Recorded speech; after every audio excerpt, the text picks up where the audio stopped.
शर्विषिद्धे धूममर्मणोमङ्गलिं taste पूच्छामि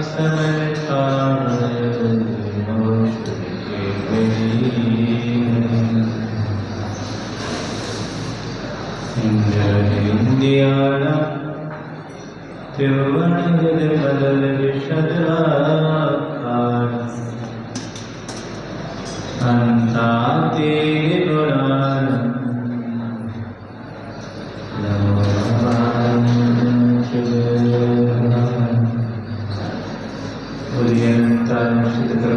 भगवान की देवादिनाथ भगवान की वर्तमान शासन भगवान महावीर स्वामी की गुरुनाथ श्री विद्याश्वर जी महाराज की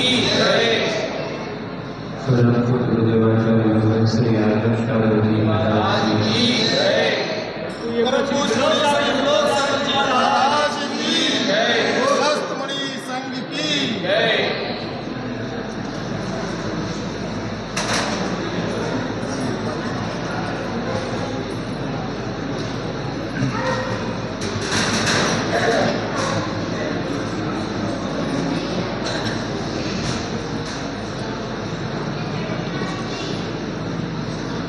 संसार से करने के लिए आचार्य भगवंतों ने भक्ति का मार्ग दिया और वह भक्ति का मार्ग एक ऐसा मार्ग है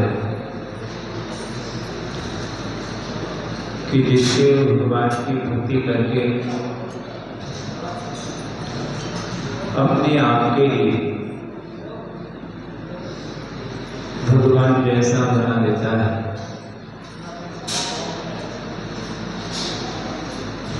एक मार्ग वो दिया कि अपने आत्मिक स्वरूप में रमण करे। यदि वो अपने आत्मिक स्वरूप में नहीं ठहर पाता है तो दूसरा मार्ग दिया भक्ति का मार्ग कि पंच परमेष्टि की आराधना में सतत लगा रहे और सतत ऐसी आराधना करे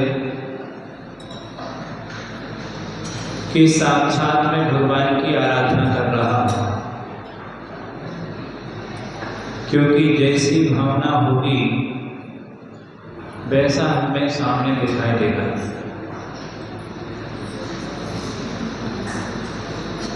भावना यदि श्रद्धा के साथ जुड़ी होगी तो पाषाण में भी भगवान दिखाई देगा, और श्रद्धा यदि कमजोर होगी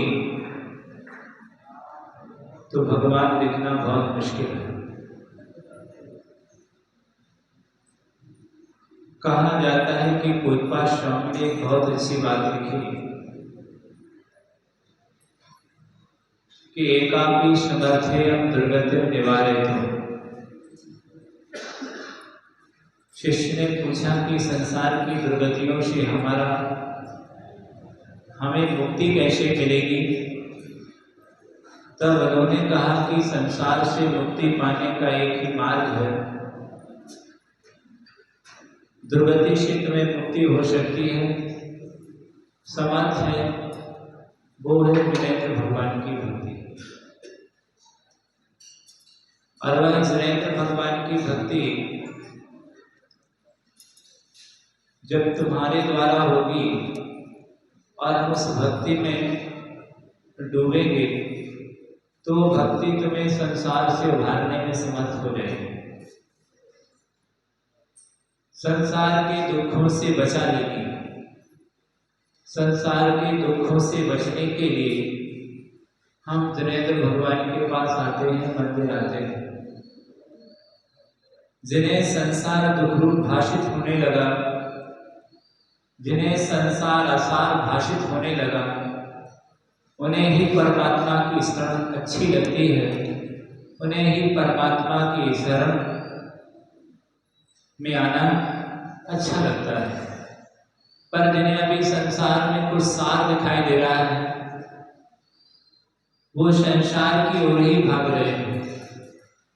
उन्हें भगवान की शरण में कुछ भी नजर नहीं आ रहा है और उन्हें कुछ मिलेगा भी नहीं,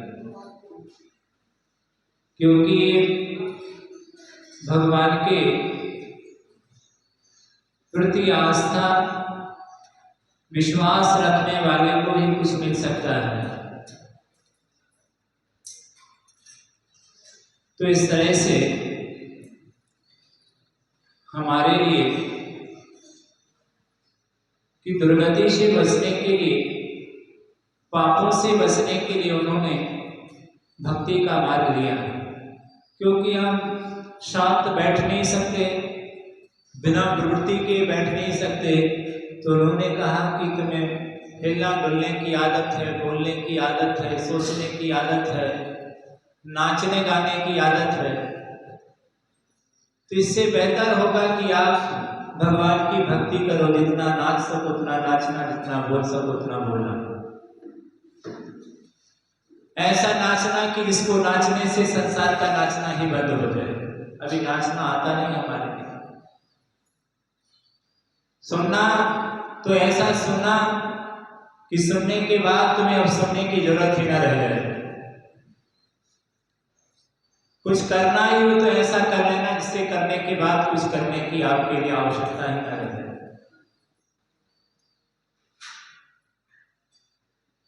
इस तरह उन्होंने आपके लिए उपदेश दिया, कितनी भक्ति करना, इतने नाचना, इतने तन्मय होकर के नाचना कि तुम्हारा वो नाचना तुम्हारे लिए वरदान बन जाए। यद्यपि नाचना पाप का ही आश्रय होता है, नाचने से कर्म का बंध होता है, लेकिन भगवान की भक्ति में जो तल्लीन हो जाता है और भक्ति में मगन होकर के नाचता है, उसका संसार में उसका नाचना सार्थक हो जाता है।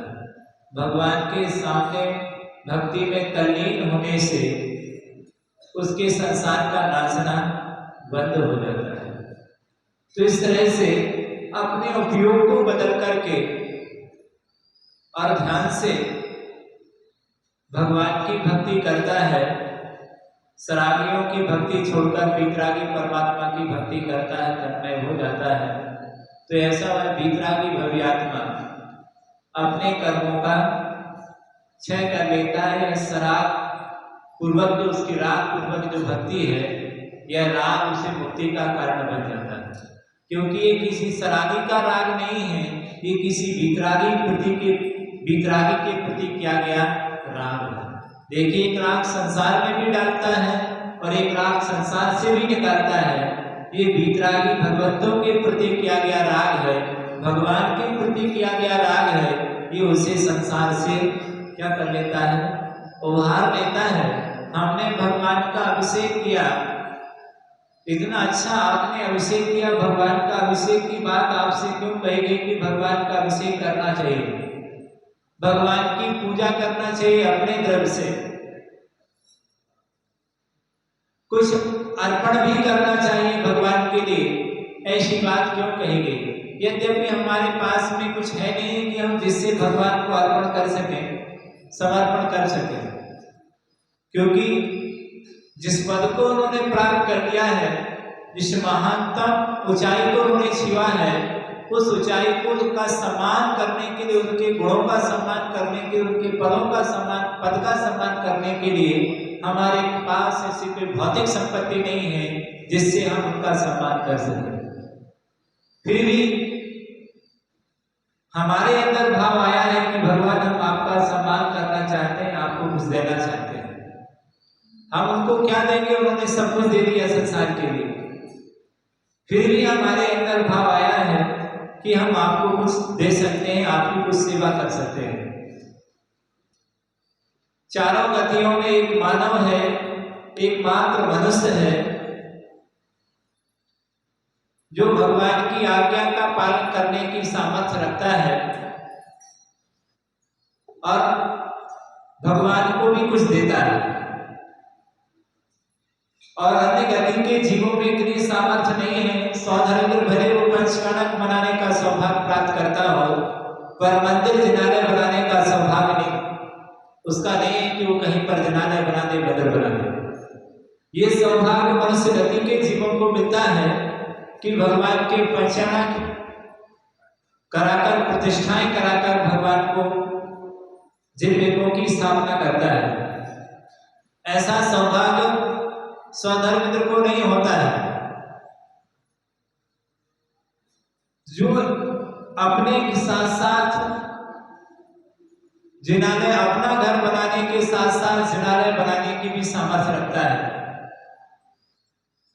इतना बड़ा सामर्थ्य रखता है कि अनेक जिनालय बना सकता है और हजारों लोगों के लिए धर्म ध्यान में साधन बन सकता है, हजारों लोगों के लिए मोक्ष मार्ग की प्रेरणा देता है, हजारों लोगों के लिए उस मोक्ष मार्ग पर ले जाने की सामर्थ्य रखता है। ऐसा अन्य देव आदि में किसी में ऐसा सामर्थ्य नहीं होता है। यद्यपि मनुष्य थोड़े हैं, चारों गतियों में सबसे सीमित हैं, बहुत थोड़े हैं, लेकिन थोड़े होकर भी बहुत बड़ा कमाल का काम करने की सामर्थ्य रखते हैं।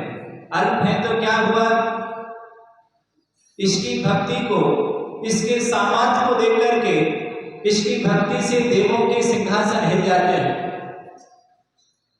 देव मनुष्य के सिंहासन नहीं हिला पाता है, लेकिन मनुष्य देवों के सिंहासन हिला देता है। मनुष्य की चर्चा यहां से लेकर देवलोक तक जाती है, वहां तक देवों में भी मनुष्य की प्रशंसा करते हैं, देव भी के धन्य है ये एक ऐसा महान मनुष्य। कितनी बड़ी सामर्थ्यता इसके अंदर होती है कि वह अपनी तपस्या साधना से देवों के भी सिंहासन हिलाने की सामर्थ्य रखता है। पुराणों में कितनी जगह आपने पढ़ा होगा कि उस सती की साधना से देव का सिंहासन हिल गया, उन मुनि की साधना से देवों के सिंहासन हिल गए। उस ग्रस्त की साधना करने से देवों ने आकर उस ग्रस्त की पूजा कर ली। आहार दान के प्रभाव से देवों ने स्वर्गलोक से आकर मनुष्य लोक में यहाँ पर राजा श्रेयांश की पूजा की। माने हमारे मनुष्य पर्याय पाकर ऐसे काम करता है जिससे देवलोक, देव को छोड़कर, देवलोक को छोड़कर मनुष्य लोक में आकर के उसकी प्रशंसा करते हैं, उसकी पूजा करते हैं। सोचिए, वो काम देव नहीं कर सकते हैं। भगवान आदिनाथ को आहार दान दिया था, उधर से आकर देवों ने राजा श्रेयांश की पूजा की। भरत चक्रवर्ती ने 72 जिनालय बनाए थे, देवों ने उसकी प्रशंसा की। धन्य है कि आप जैसे महान पुरुष ने यहाँ पर इतने सारे जिनालय बनाए, देवों के द्वारा पूजे गए। जिन लिंगों की स्थापना की जिनने उनकी प्रशंसा की, जिन्होंने अखंड ब्रह्मचर्य का पालन किया उनकी प्रशंसा की, आकर उनकी उन्होंने वंदना की, उनकी स्तुति की। पर ऐसा कभी नहीं हुआ कि किसी मनुष्य ने जाकर किसी देव की पूजा की हो। इतिहास साक्षी है कि मनुष्य की कई बार देवों ने आकर पूजा की है। हम थोड़े हैं तो क्या हुआ, थोड़े होकर भी बहुत बड़ी सामर्थ्य शक्ति रखते हैं। जब भगवान को वैराग आता है और वैराग में सबसे पहले पालकी उठाने का जब नंबर आता है तो कौन उठाता है? कौन उठाता है? मनुष्य ही उठाता है, देवता नहीं उठाते हैं। जबकि उन्हें 5 कल्याणक बनाए, 1 नहीं, 2 नहीं, 3 नहीं, 4 नहीं, 5 कल्याणक बनाए हैं। गर्भ से लेकर निर्माण तक की किसी ने भूमिका निभाई है तो किसने निभाई है? देवों ने निभाई है। इतने सारे रत्नों की वृष्टि की है। 6 माह गर्भ में आने की 6 माह पहले से ही रत्न वृष्टि कर दी, 9 माह तक। लास्ट में जब तक जन्म नहीं हो गया तब तक 15 माह रत्नों की वर्षा करते हैं, सारी उनकी सारी व्यवस्था बनाते हैं। लेकिन जब महाराज मुनि बन जाते हैं, दीक्षा लेने के लिए जाते हैं, तब भी मनुष्य आगे आता है। और जब भगवान दीक्षा लेने के बाद, तपस्या करने के बाद आहारचर्या पर निकलते हैं तो किसी देवता के घर नहीं जाते हैं, वो मनुष्य के घर जाते हैं। इसके घर जाते आहार लेने के लिए। ये सौभाग्य देवों को प्राप्त नहीं होता है। 5 कल्याण पर भगवान के आहार दान देने की का भाग पुण्य उनके भाग में नहीं होता है। वो एक सदग्रस्त के घर जाकर आहार लेते हैं, प्रथम आहार देने का सौभाग्य सौधर्म पर ही मिलता है, किसी श्रावक को मिलता है। उनके हाथों में आहार रखने का, ग्रास रखने का सौभाग्य मनुष्य को मिलता है, और जो भगवान के हाथ में ग्रास रखता है वह उसी भव से मोक्ष जाता है। इतना बड़ा सौभाग्य उस मनुष्य को मिलता है। 5 कल्याण बनाने के बावजूद भी इतना भाग्यशाली पुण्यशाली नहीं होते हैं वो देव, जितना सौभाग्यशाली कौन होता है? मनुष्य होता है, जिसके घर पर भगवान चले। सोचिए, भले उसने परिचालक बनाया हो, लेकिन भगवान को जो केवल ज्ञान हुआ है ये श्रावक के आहार दान का फल है। आहार दान की परंपरा का तीर्थ प्रवर्तक कोई होता है तो श्रावक होता है, और धर्म तीर्थ का भी कोई प्रवर्तक होता है तो मनुष्य होता है। तीर्थंकर भी यदि जन्म लेते हैं तो किसी मनुष्य की कोख से लेते हैं, किसी देव की कोख से नहीं लेते हैं। किसी देव या देवी की कोख से जन्म नहीं होता है। एक मनुष्य ही किसी तीर्थंकर को जन्म देती है। सोचिए, मनुष्य गति में आते हैं, मनुष्य गति में ही रहते, मनुष्यों के साथ ही रहते हैं, और इस तरह से और मनुष्य आज्ञा का पालन करते हैं, और मनुष्य ही भगवान के साथ मुनि बन करके व्यवहार करते हैं, और मनुष्य ही भगवान के साथ प्रमाण को गमन करते हैं। सारी पूजा प्रतिष्ठा वो सारे देवता मनुष्य की प्रशंसा करते हैं कि ये थोड़े होकर भी बहुत बड़े पुण्य का संचय करने का सामर्थ्य रखते हैं। इस प्रकार की प्रभुता जिसे कहना चाहिए, इतना बड़ा सामर्थ्य कि भगवान की आज्ञा का हम पालन करने का सामर्थ्य रखते हैं, संयम धारण करने की सामर्थ्य रखते हैं। इसीलिए सबसे पहले वो भगवान की पालकी उठा करके आगे चलते हैं। देवताओं को ऐसा सौभाग्य नहीं है, वो प्रशंसा कर सकते हैं, अनुमोदना कर सकते हैं। इस प्रकार से उन्होंने कहा कि ये थोड़े होकर भी बहुत बड़े पुण्य का संचय करते हैं। मनुष्य भी पूजा करे और देवता भी पूजा करे, लेकिन देवता से भी कई गुने पुण्य का संचय करने वाला कौन होता है? कौन होता है? मनुष्य होता है। क्यों? वो तो तुमसे ज्यादा पूजा करता है। तुम कितनी देर पूजा करोगे? 1 घंटा 2 घंटा, यहाँ वहां मन भागेगा, यहाँ नाक चल रही है, ध्यान कहीं जा रहा है, कहीं भटक रहे हैं, यहाँ देख रहे हैं, वहां अर्घ चढ़ा रहे हैं, यहाँ खुजला रहे हैं, कुछ भी कर रहे हैं। सोचिए, पर हमारी अपेक्षा देखा जाए, शुद्धता की अपेक्षा देखा जाए तो भी कई गुनी शुद्धता उनके शरीर में है, जिसके शरीर में सप्त धातु ही नहीं है, मलमूत्र ही नहीं है, जिसे कभी 1 नंबर 2 नंबर की बाधा कभी होती ही नहीं है। शरीर में कोई कफ नहीं, मल नहीं, मूत्र नहीं, हड्डी नहीं, मज्जा नहीं, खून नहीं, किसी प्रकार की धातु उसके शरीर में, व्यक्तिगत शरीर में होती नहीं है, जो सड़ता नहीं, गलता नहीं। यदि देवगति में मर्द होता है तो कपूर की भांति हो जाता है उनका शरीर। आने वो भरना इतनी पवित्र होती है कि उनमें किसी प्रकार की गंदगी होती नहीं, किसी प्रकार के रोग आदि व्याधि नहीं होती है। ऐसा उनका वैक्रियक शरीर होता है। फिर भी उस वैक्रियक ऐसा शरीर पाकर भी वह भगवान की आराधना करते हैं, फिर भी मनुष्य के समान पुण्य का संचय करने वाले नहीं होते। तुमसे कई गुनी पूजा करते हैं जाकर, और तुम्हारी अपेक्षा उन्हें कई गुनी क्या है? सामर्थ्य है। मनुष्य की सामर्थ्यता देखी जाए, उनकी सामर्थ्यता देखी जाए तो तीनों लोगों को उठाने की सामर्थ्य उनमें होती है, वैभव शक्ति बहुत है उनके अंदर, फिर भी और इतनी भी चंचलता आप जैसी नहीं है, स्थिरता भी है उनके अंदर। अष्टांग का पर्व में जब पूजन करने जाते हैं तो 8-8 दिन तक वो अपने वहां से बाहर नहीं जाते हैं, ऐसी जिनेंद्र भगवान की आराधना करते हैं। फिर भी उनकी 8 दिन की पूजा और तुम्हारे 1 दिन की पूजा उन पर भारी पड़ जाती है। क्यों बढ़ जाती है?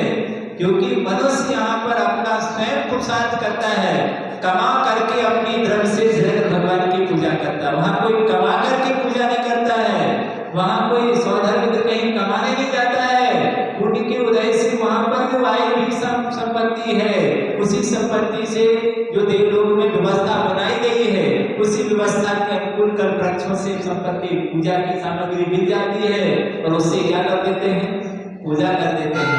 पर आपके लिए तो 1 घंटा पहले आए होंगे, 10-15 मिनट पूजन लगाए, सब व्यवस्थाएं की, चौकियां सब व्यवस्थित की, लेकिन वहां तो सब कुछ क्या है? सब व्यवस्थित है, कुछ करने की जरूरत ही नहीं है। वहां पानी छानने की जरूरत नहीं है, क्योंकि वहां के पानी में बिछानी होती ही नहीं है। अक्षय पानी वहां पर अक्षरा है ही नहीं है। जब क्षीर सागर से जल यहाँ लाया जाता है तो उस पानी में विशेषता होती है, वहां छानने की आवश्यकता नहीं होती है। 2.5 द्वीप के अंदर रहने वाले समुद्रों में जीव होते हैं, कृषि जीव होते हैं, पर उसमें कोई जीव नहीं होते हैं। ना इतना सारा पानी लाएंगे तो कैसे भगवान का अभिषेक करेंगे? यानी एक कलश कितने किलोमीटर का कितना है? 8 योजन। 8 योजन मतलब 96 कितने किलोमीटर हो गया? 8 योजन मतलब 1 योजन 12 किलोमीटर का, तो कितने? 8 योजन कितने हो गए? 96 किलोमीटर। क्या बोल रहे हैं? एक घड़ा कितना है? बर्तन कलश कितना है? 96 किलोमीटर। कितना गहरा? चौड़ा 48 किलोमीटर। बस योजन गहराई वाले 4 योजन, तो 4 योजन मतलब 48 किलोमीटर का चौड़ा, और 1 योजन 12 मुख का कलश। मुख्य उसका कितने किलोमीटर का? 12। 96, 48 और 12 मुख उसका मुख्य। कितना पानी भरता होगा? 96 किलोमीटर कलश।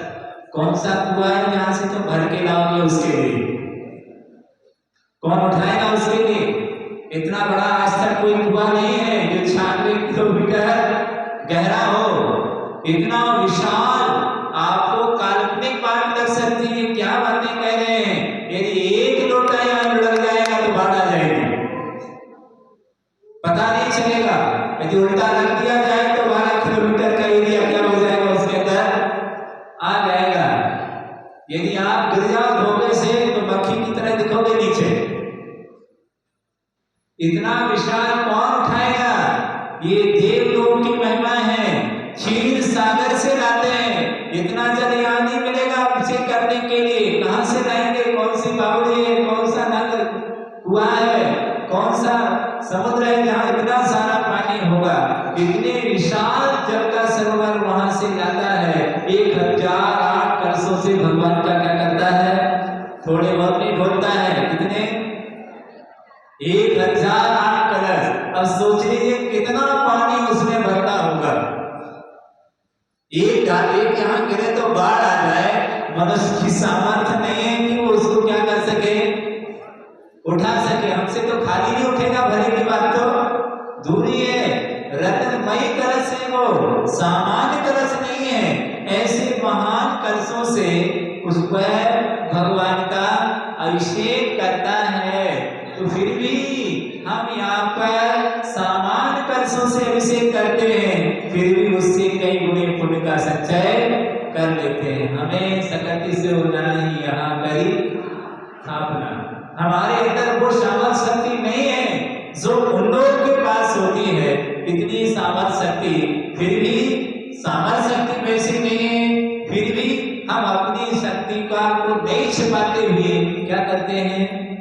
पुरुषार्थ करते हैं कि हमें इस कार्य को करना है विशुद्ध भावों के साथ। क्योंकि पंचेंद्रिय विषय कसाय की तीव्रता, चंचलता यहाँ चारों ओर है।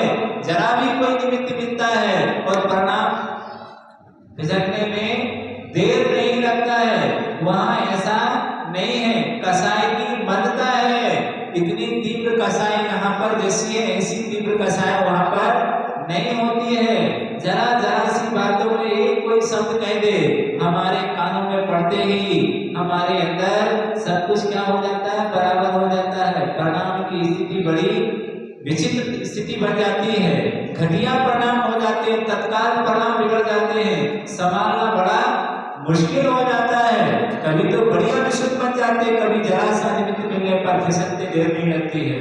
तो इस तरह से कहते हैं यहाँ कसायों की पंचमी के विषयों की तीव्रता है, जरा सा निमित्त मिलते ही और फिसलता है, अने मदता नहीं है।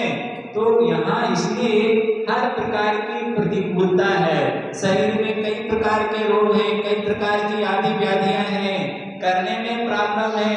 हम 24 घंटे मंदिर में नहीं रह सकते हैं, हजारों विकल्प चलते रहते हैं।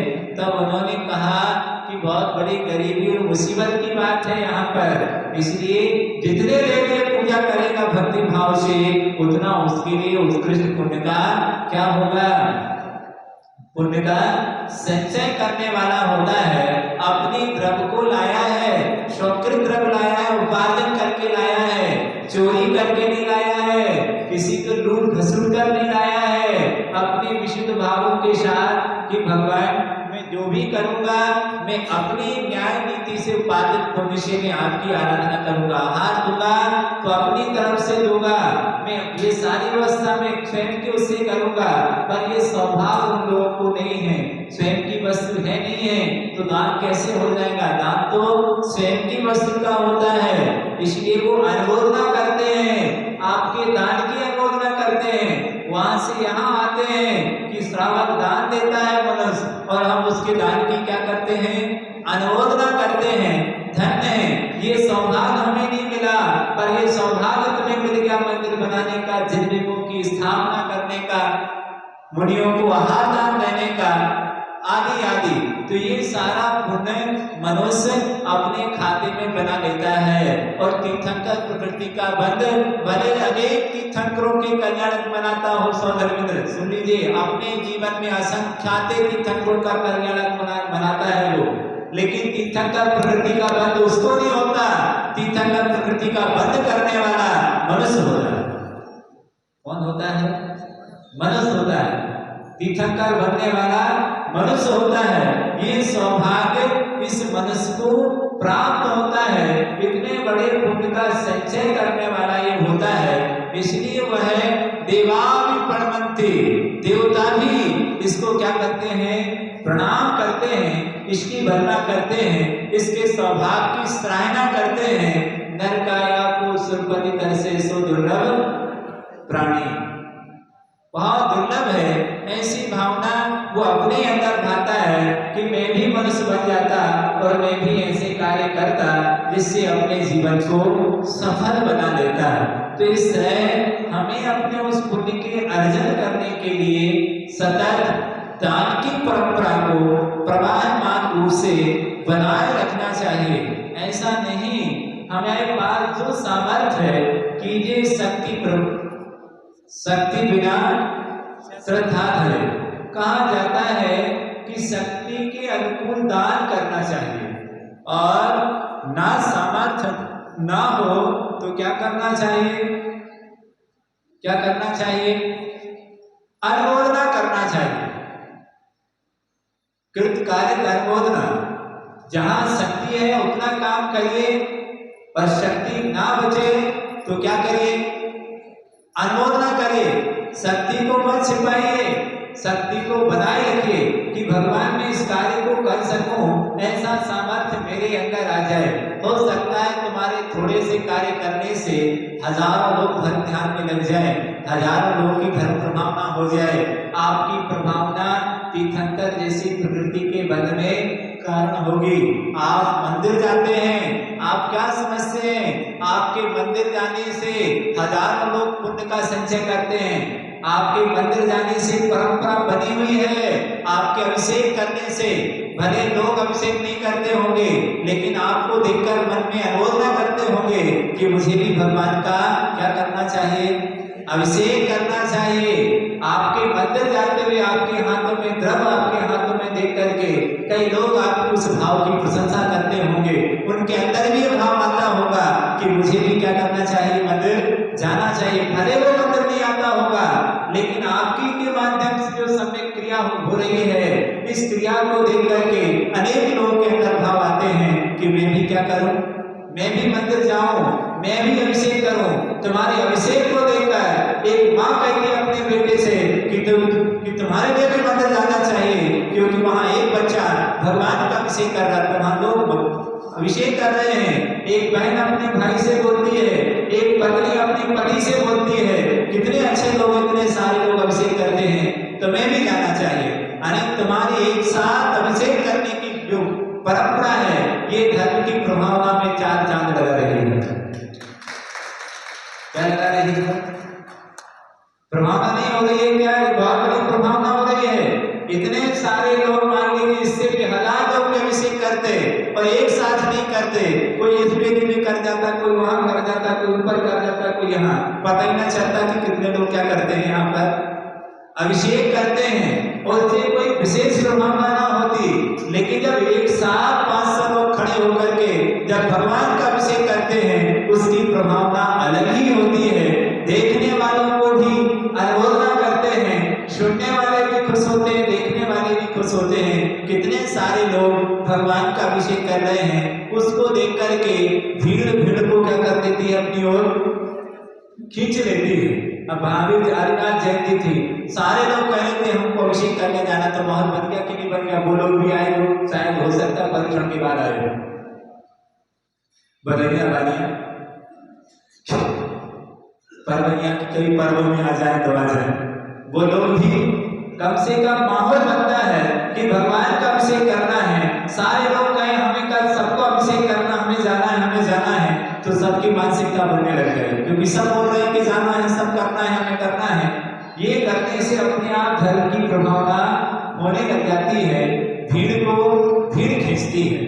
तो इस तरह हमारे अभिषेक की जो क्रिया है, पूजन की जो क्रिया है, आप यदि जाते रहेंगे तो एक बहुत अच्छी क्रिया, एक बहुत अच्छा संस्कार, एक परंपरा समाज में डली रहेगी और लोग भगवान की पूजन अभिषेक करते रहेंगे। आपके जाने से धर्म की प्रभावना होती है, आपके चौका लगाने से धर्म की प्रभावना होती है, आपके मंदिर जाने से धर्म की प्रभावना होती है, आपकी पूजा करने से धर्म की प्रभावना होती है, आपके दान देने से धर्म की प्रभावना होती है।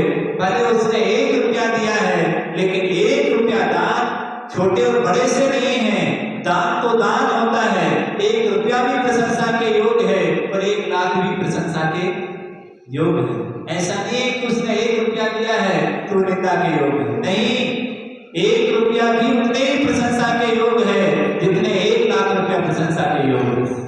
क्योंकि दान तो दान होता है, दान ना अपने आप में कोई छोटा होता है और ना कोई अपने आप में बड़ा होता है। कितने सारे लोग उस दान की अनुमोदना करते हैं। आपने अभिषेक किया, अरे वो जल कीचड़ बन जाता, उस जल को आपने कीचड़ नहीं बनाया, उस जल को आपने गंदोदक बना दिया। कितने सारे पुण्य का आपने संचय किया, अरे कीचड़ बनता, गंदगी फैलाता, वो सर्वत्र नदियों में बह जाता, लोगों को राग द्वेष का कारण बनता, जहां गंदगी बन के जिसके दरवाजे से निकलता सड़ जाता, लोगों को बू आती।